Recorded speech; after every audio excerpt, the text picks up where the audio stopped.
जी, मुझे लगता है कि इसमें तो कोई किसी को ऐतराज होना नहीं चाहिए। और ममता जी की पार्टी के पास सांसद हैं, ममता जी अपनी ताकत पर बनी नेता हैं।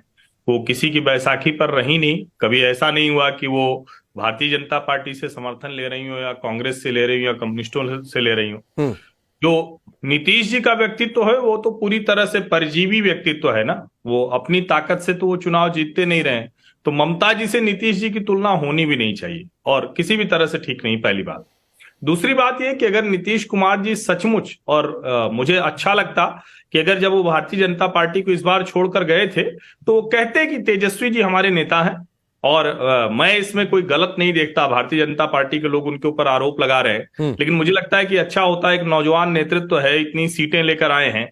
राज्य में दो बड़ी पार्टियां तो भाजपा और राष्ट्रीय जनता दल है, तो उनमें से किसी का मुख्यमंत्री होता। और वैसे भी नीतीश जी की पार्टी तो तीसरे नंबर पर बिहार में ही जा चुकी है, बिहार के बाहर उसका कोई अस्तित्व तो नहीं है। तो मुझे लगता है कि नीतीश प्रधानमंत्री, ऐसी चर्चा भी कोई उसका आधार है नहीं।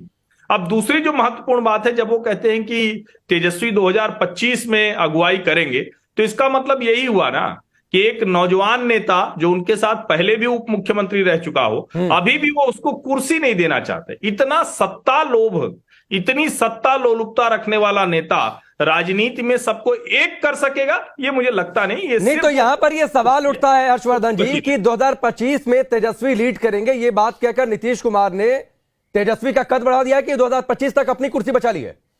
निश्चित तौर पर अपनी कुर्सी बचा ली, इसमें कद बढ़ाने जैसा कुछ है नहीं। तेजस्वी का कद नीतीश से आज बहुत बड़ा है बिहार में। चलिए अशरफ जी, कोई कमेंट करना चाहेंगे हर्षवर्धन जी की इस बात पर?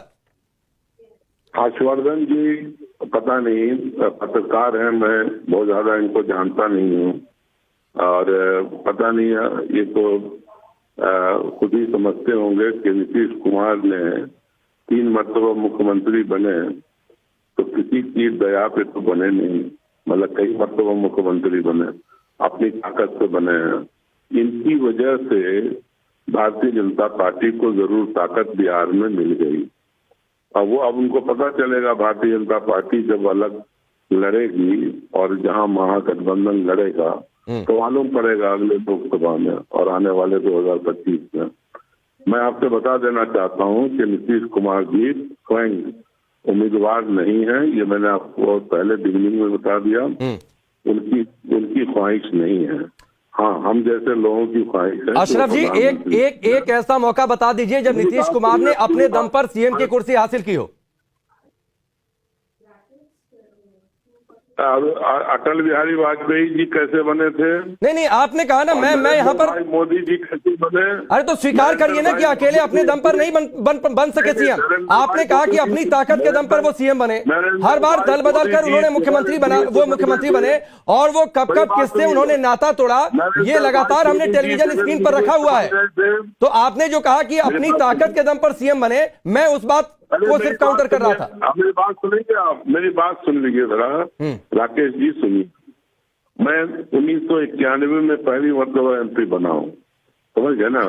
और मैं कम से कम 91 से हर चीज को बहुत करीब से देखा है, पार्लियामेंट को। 1 मरतबा नहीं, 4 मरतबा पार्लियामेंट में गया हूँ, ठीक है ना। आप बताओ एक चीज कि अगर एनडीए नहीं होता तो 2014 में प्रधानमंत्री बन गए होते। अरे तो वो तो ठीक है, इसीलिए तो हमने पूछा कि पूरा एनडीए था, उसके नेता बने, तो क्या विपक्ष का चेहरा बन पाएंगे नीतीश कुमार? सवाल तो यही है, जिस सवाल का आप लोग ठीक से जवाब नहीं दे पा रहे। और अगर विपक्ष का चेहरा नहीं बन पाए तो क्या करेंगे नीतीश कुमार? आरजेडी के साथ रहेंगे या 2025 से पहले फिर बीजेपी के साथ आ जाएंगे? भाई आपको जैसे लग रहा हो कि किसी के लिए सवाल करें, मेरे बोल लेने दीजिए। देखिए, अब मामला यह है कि एनडीए तो खत्म हो गया, एनडीए कहीं अस्तित्व में नहीं है। अब जो हिंदुस्तान में चुनाव होने जा रहा है उसमें मैक्सिमम विपक्ष, ठीक है, इसमें बहुत सारे लोग हो सकता है कि साथ चुनाव न लड़े, लेकिन अशरफ भाई एक सवाल का थोड़ा जवाब छोटा रखिए। मैं राकेश जी का रुख करूंगा, वो बेहतर आपको समझाएंगे कि एनडीए कहां और कैसे अस्तित्व में है, आपने किस तरीके से ये बातें कही। नहीं अशरफ भाई, मैं सुन रहा हूं सर, जरा थोड़ा छोटे जवाब रखिए, बाकी मेहमान भी हैं। आप बीच में मत छेड़िए, सुनिए। तो बहुत सारे नेता हो सकता है कि उनके मन में हो कि हम प्रधानमंत्री बने, क्या बुरी बात है, होना चाहिए। किसी के अंदर होना चाहिए कि हमको प्रधानमंत्री बनना है। और इसमें बहुत सारी पार्टियां हैं, खुदा न खास्ता कोई अलग भी लड़ती है तो क्या वो भारतीय जनता पार्टी को मदद करेगी? आपने एनडीए की बात कही। एनडीए के प्रधानमंत्री पद के उम्मीदवार नरेंद्र मोदी चुने गए थे 2014 चुनाव से पहले। विपक्ष के मोर्चे के प्रधानमंत्री पद के उम्मीदवार चुने जाएंगे नीतीश कुमार 2024 चुनाव से पहले।